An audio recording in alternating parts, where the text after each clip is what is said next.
Hello, and welcome to Dolby Creator Talks. This is a show about how artists use technology to tell their stories, and I'm your host, Glenn Kaiser. Today, we are joined by Director of Photography, Ed Lachman, who is celebrating his 4th Academy Award nomination for the exquisite cinematography in Maria, the appropriately operatic film by Pablo Larraín about the tragic final days of the legendary prima donna, Maria Callas.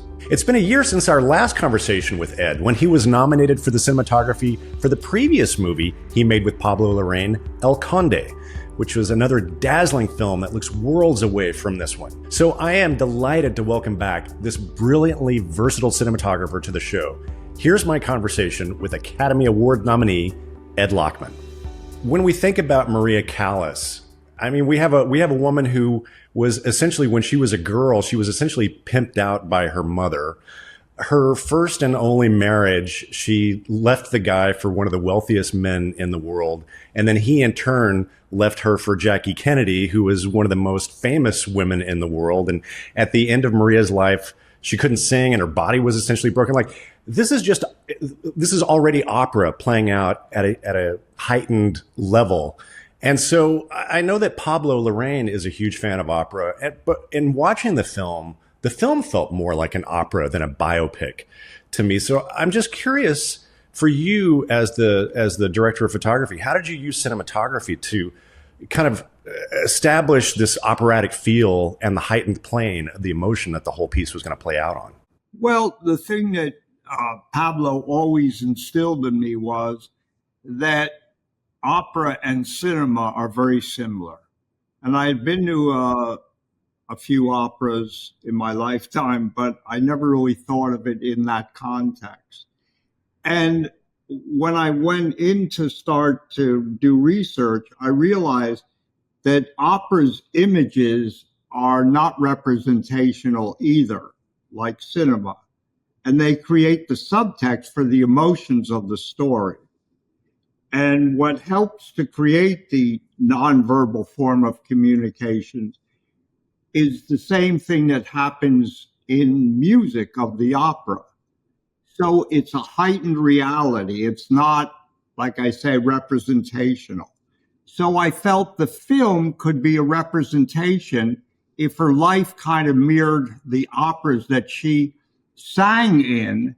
And even though people say she was the sum of the tragedies of the opera she sang, I believe she had the resistance and strength to overcome the relationship, the embittered relationship she had with her mother, her only husband who extorted her, was her manager.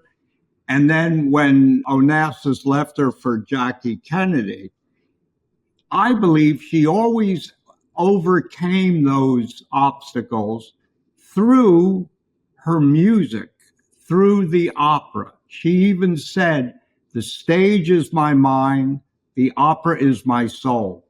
But when she started to lose her voice through an autoimmune disease, probably 20 years before she ended singing, I think that's what caused what people considered her to be a diva, because she was always trying to achieve this level of excellence with herself and the people around her, and that she was, befooled by this frustration of what was happening to her that she was very private about. No one really knew that this was an element in her life. So I feel she was really strong and resistant to the things around her culturally and personally to survive. But when she lost her voice, she lost her strength to succeed and overcome the other obstacles, personal obstacles in her life. And that's ultimately what destroyed her.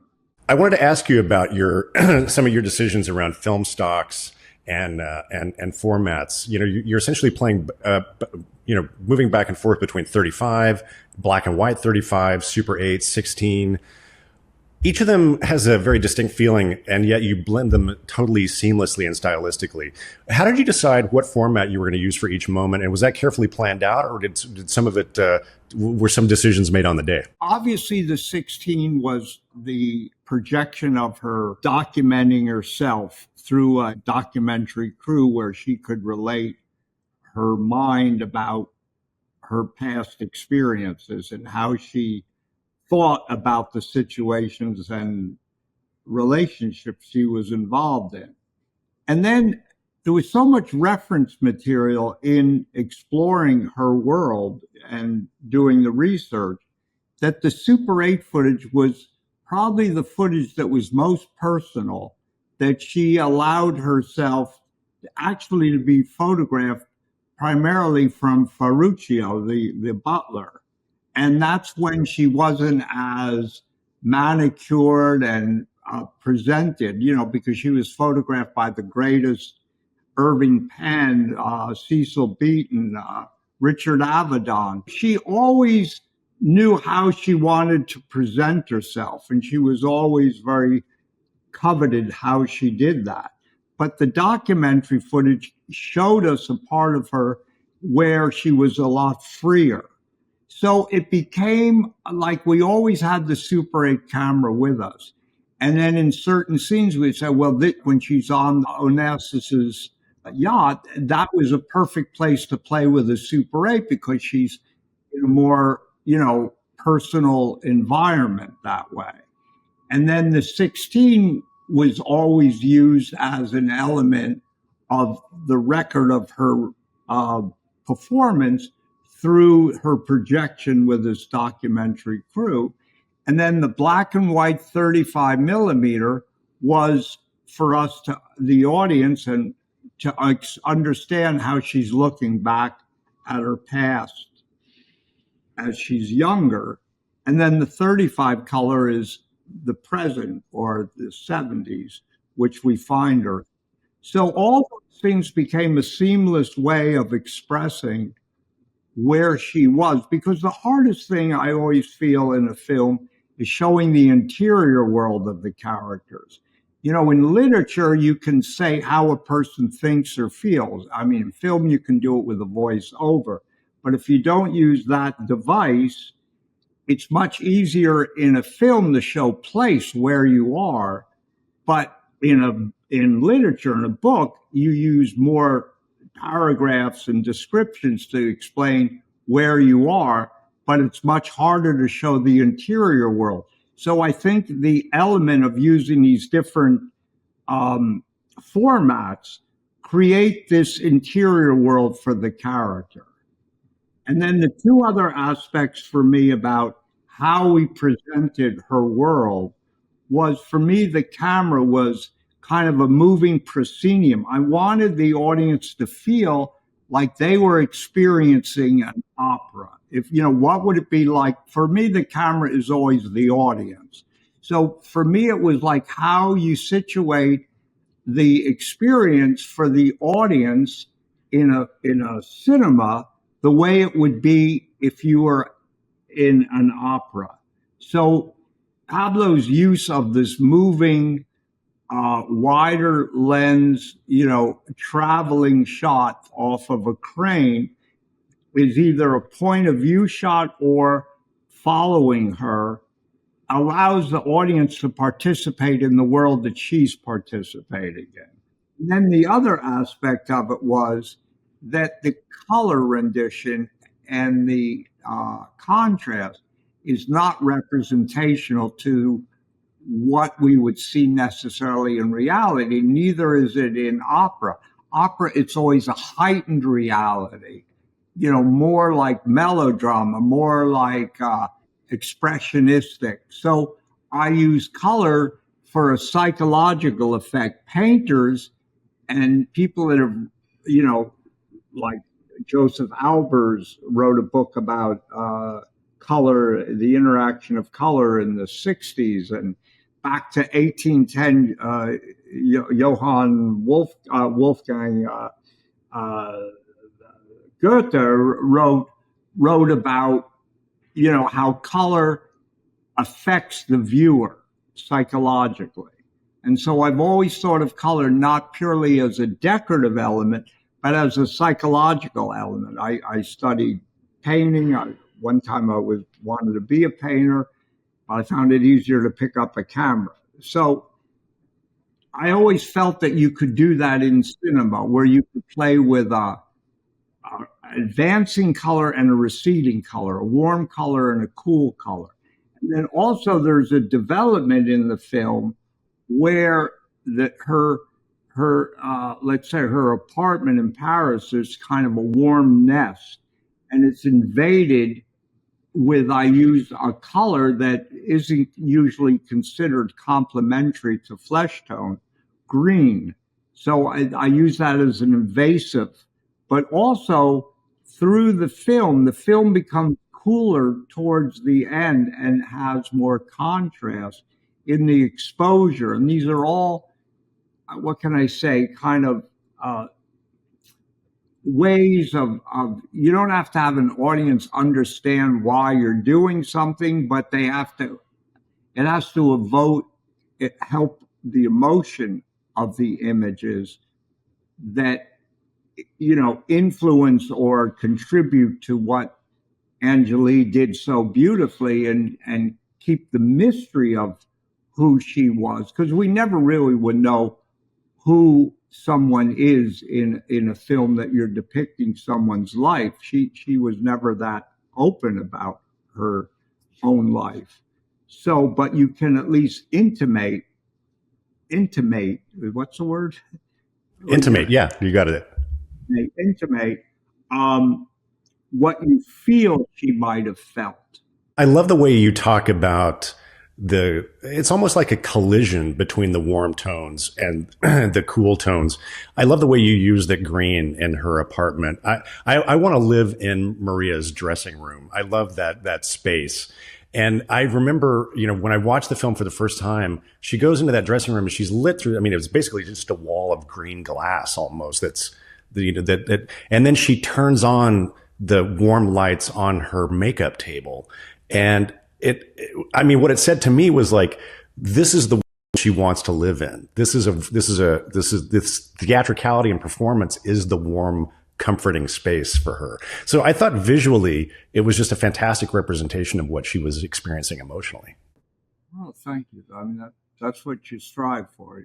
You don't always know if it's going to work or not. You do those things kind of for personal reasons, and then I'm always surprised that the audience interpret it that way. Yeah. But that's what I love about images, that they're a non-verbal form of communication. In a lot of ways, the way music is a non-verbal form of communication, and that it's very powerful if you use it in the right way. Was your decision to shoot on film, was it affected by this idea that you wanted these different kind of color tonalities to clash and kind of be in conversation with each other? It's twofold. One, there was a lab in Budapest, a very good lab in Budapest that they've kept open. It's a national archive, from films from Bellatar on, that they've maintained. And two, it's a way of looking at Maria's life when her own life was documented in film. So it's always important to me, like working with Todd Haynes, that we always reference the time period with the tools that were part of that time. And so film was definitely an important part of how you saw Maria Callas. So there was that aspect. And then the other aspect is what you brought up, is I believe colors respond differently in a film negative than they do digitally. And the way I explain it is, I see film more like oil paint. When you mix colors, warm and cool colors, let's say yellow and blue, let's say blue from the daylight and warm color from the interior of her environment, someplace it crosses over and it contaminates each other, I call it, and it becomes green. So it gives another level of depth to the image. What happens digitally, everything is pixel fixated on one plane. And so you get cool color coming in the daylight, and you have warm color interior if you're shooting at, let's say, 3200 Kelvin, which is what I did with film, what happens is you get the coolness, you get the warmness, but you don't get the mixture of the color. So I find it to apply myself totally different when I shoot with digital to approximate, and I never really get there, to what I do in film, how I mix color, because in film, I don't want to be too technical, there's a 3-layer RGB, green, blue. And those colors for me are like lithography, because when you expose a negative, each layer gets exposed differently from how the light affects that layer. And then when it gets developed, it's like an etching. And even though it goes into a DI, a digital intermediate, I still you feel the depth of the image because of these 3 layers, which you don't digitally. In digital, it's all pixel fixated on one plane. And that's why I think everybody tries to do everything by shooting wide open and having no focus before the image or after what you're focusing on, because they think it makes it feel like depth of grain, but it doesn't. I feel it looks like a convention of what the digital medium is. So, and also another aspect of it is in film, when you have highlights, the grain is finer grain. And when you have lower light and shadow area, the grain is larger. And that grain is moving around. It's almost for me like an anthropomorphic quality. It lives and it moves from frame to frame as your lens or your camera's moving past objects and light. It's not the same digitally. You don't get that difference between the structure.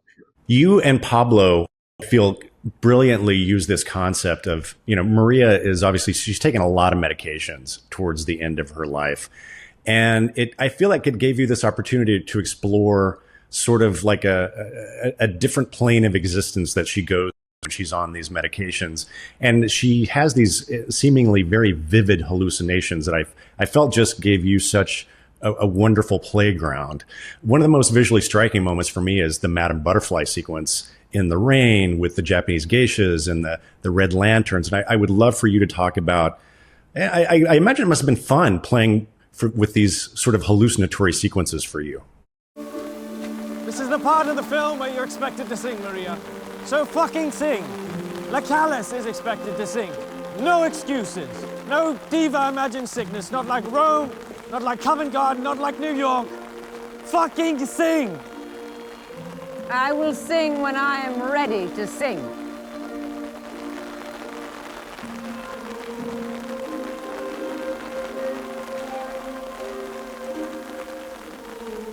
Most things in film that come out the best are somewhat accidents or by chance, right?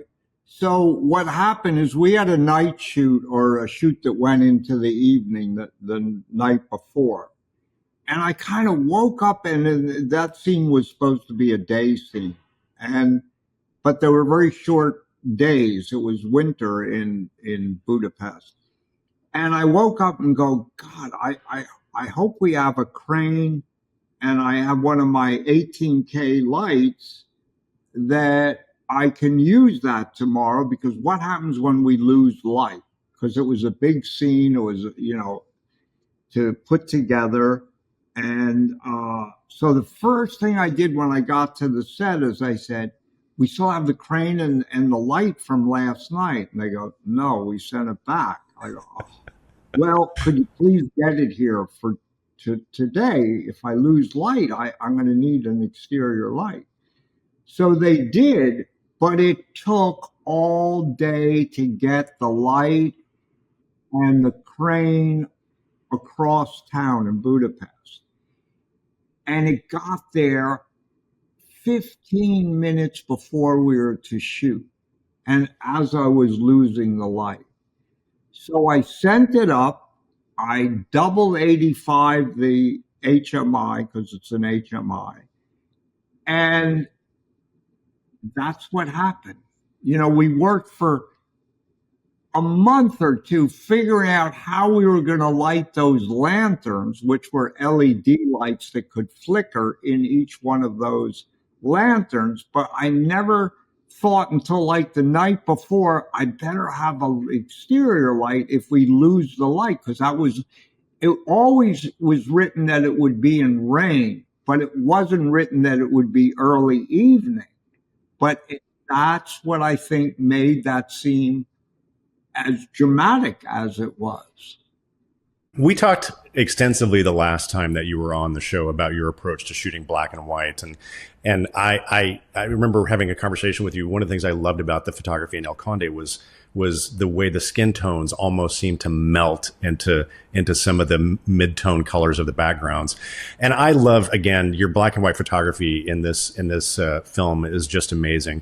We have a great clip, which is it's a long tracking shot with Maria entering a party, and it's the first time she meets Aristotle Onassis, and the camera's moving around them, and they're following through their conversation.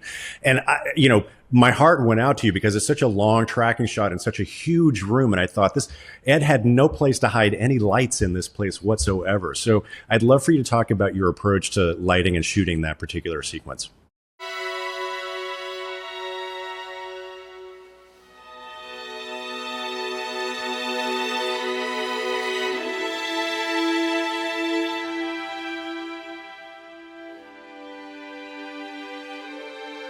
May I say that tonight you defined Violetta forever. You are Violetta.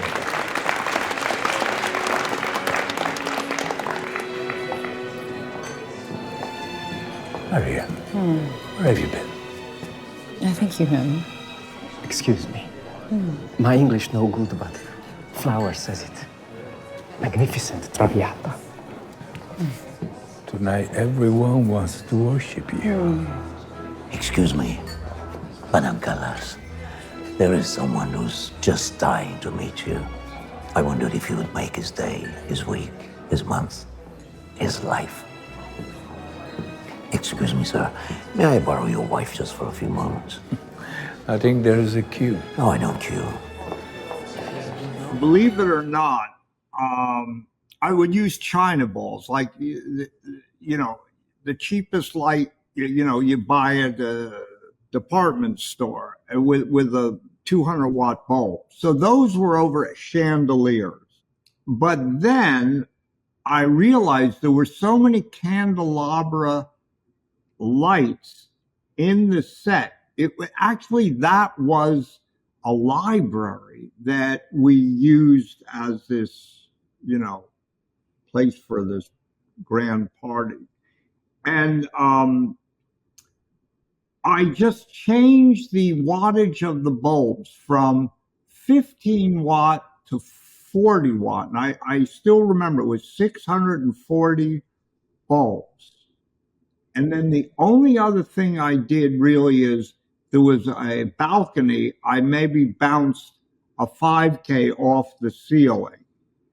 And I just let the light sources, part of my approach to the film was, even though it was operatic, like a Visconti or Douglas Sirk film, I still wanted to situate her world in some kind of expressionistic naturalism, I like to call it.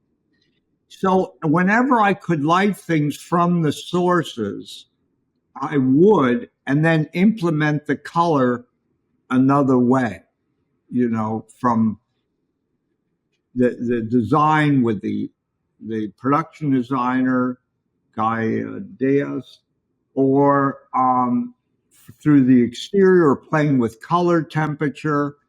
So that was a scene, because it was black and white, that I could play with the sources, and it really worked that way. Plus, there was a white environment, but they're wearing dark colors. They're wearing, a tuxedo, a dinner clothes. She's wearing And so that helps too to see the contrast. So in black and white, obviously it's important what you're looking at that creates the contrast. Rather than like in color, it's also the colors that are creating the contrast. So I'm just very aware of what I'm shooting when I'm shooting black and white. And I use my older lenses. I use the lenses that were designed for El Conde. I call them ultra Baltars. They were lenses developed in the late 30s for black and white photography that I had adapted to use on El Conde, and I used it on this film. What benefit did those lenses have for you? Well, they're a very simple design, and they're coating. They're not as multi-coated. So a lot of times when you see those lenses outdoors, there's like a highlight and a sparkle in the highlight. It's because it's not correcting the reflections as well. And so and then also I think the color rendition of those lenses, they have a warmth to the lenses that are very nice. And I think also they're not flat field. Even when they make so-called classical lenses contemporary, they can't help themselves from making the lens as sharp in the middle as it is on the ends. And older lenses could be sharp in the middle, but they fall off on the edges, and they give a shape to the image. And especially when you're shooting faces, that's very pleasing to give more of a shape to what you're looking at. I wanted to ask you, a large part of the film happens in Maria's Paris apartment. And obviously you shot that was a practical location in Budapest, I believe. Right. Is that right? One of the things that struck me about, this long portion of the film that happens in there is visually, you talked about wanting to root the visuals in the period in which they happen, but I felt like it reminded me of movies that I grew up on watching that were shot in the 70s. And I know film stocks are very different. So I'm kind of curious, how did you emulate or recreate that kind of classic 70s 35 look for the sequences in 1977? But you really do your homework. All right. Film stocks today for me are almost digital. They're too sharp, right? So what I do, everything to degrade the image. So basically I push the film. That means how can I say it? I up the ASA of the film, and what I do is I develop grain in the film. I make the film faster rating. So it's rated at 500 and I push it to 1,000. And that creates the film working harder and it creates larger grain. So that's one aspect of it. The other aspect is, like I said, I use older lenses that aren't correcting the image so perfectly. So it's giving some imperfections in the way you see the image. And then playing with color temperature, like having the daylight come in and the warmer lights inside. I'm not trying to make everything look the same. So I think all those elements create the feeling that you're looking at a 70s film. And then I thought about, filmmakers of the time, let's say like Visconti, she had done an opera with. So I looked at a lot of his films. I even looked at like Juliet of the Spirits from Fellini and Giovanni di Venenza, who was his cameraman. So I looked at those films, and those films also had their colors saturated. But I didn't want to, I wanted the world to be more of a feminine, softer palette. So I looked at things, let's say, like Death in Venice, Pasqualina di Santis, with Visconti.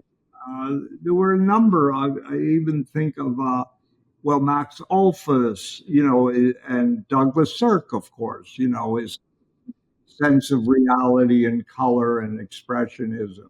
So those were, you know, I looked at George Cukor's Star is Born. You know, references went on, but I certainly did look at 70s films and how they looked. It was just remarkable. It gave me a nice, warm, fuzzy feeling inside. I really appreciated it. Tell me, did you get to shoot in La Scala? What was that like? That was something that was very dear to Pablo, that we had to shoot in La Scala because it was so important to her career and the ups and downs she had in La Scala, you know, where she was, you see that in the film where she was judged.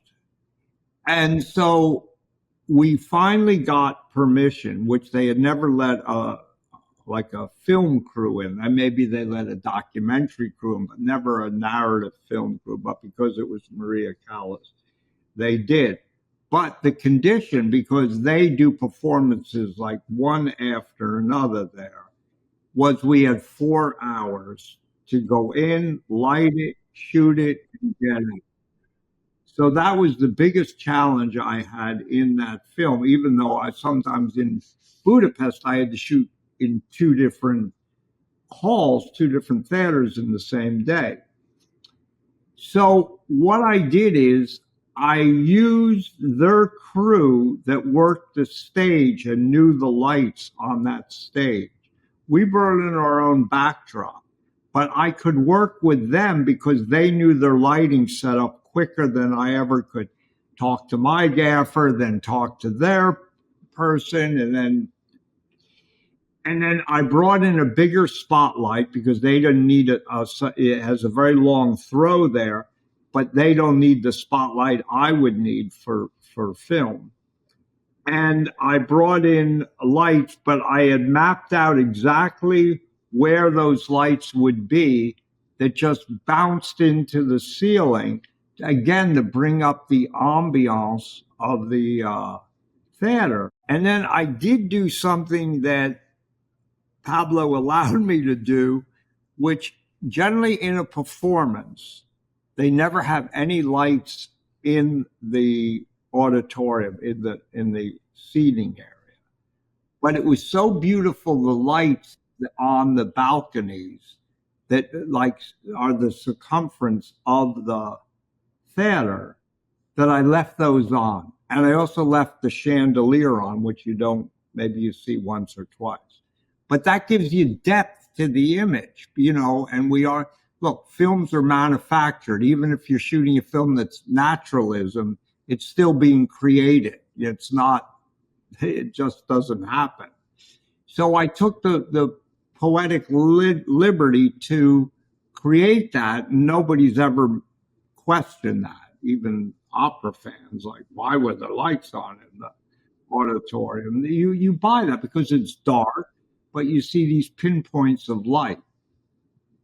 So, and then we also used a Steadicam operator throughout the film, Diego Miranda, who's from Chile and close to Pablo.